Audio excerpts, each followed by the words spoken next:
Polícia Nacional Timor-Leste prepara plano estratégico penitelinian, batinan rihun rua ronolu resintolu, totinan rihun rua tolu nolu, hodi identifica ponto forte no fraqueza. Lihusi workshop nebe realiza iha salão Centro Formação Polícia Comoro. Terça-feira loronsa nolu resinida, fulan abril tinan rihun rua ronolu resintolu. Ba jornalista Sira, comandante comando pessoal no formação, superintendente-chefe polícia, Arquiminho Ramos Hateten, plano estratégico estadunidense, batinan rihun rua ronolu resintolu, totinan rihun rua tolu nolu. Peniteli maknaimba plano estratégia no peniteli identifica ba ponto forte no fraqueza Sira, oportunidade no moça ameaça hirak nebe iha, hodilori peniteli ba oin, no belesai profissional litan. Chefe polícia Arquiminho informa, iha programa prioridade hat, nebe peniteli iha, mak oinsa comunidade bele apoia peniteli, oinsa mak governo bele apoio ba peniteli, parceiro Sira, bele apoio peniteli no sociedade civil Sira, hodi bele contribui para desenvolvimento penitelinian. Estado Miniana, 11 de 2023 ou 30.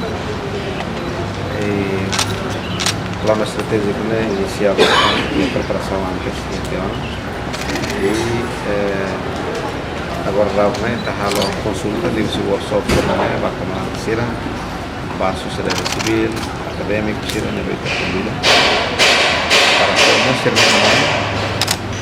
para o documento sai documento PNTL e da neve liga direta da comissão PNTL comissão Timor-Leste PNTL makanai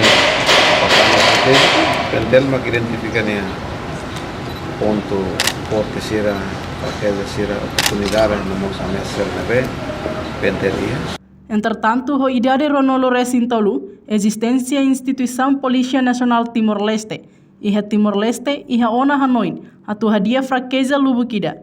Além de ne, penitelemos prepara ona, atu soro dificuldade nebese moço iha futuro.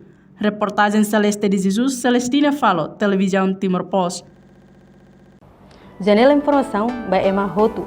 Atu reta informação atual diakliu kita haluha, haneham botão subscribe, like, halo comentário, no faz tutang ba media social hotu.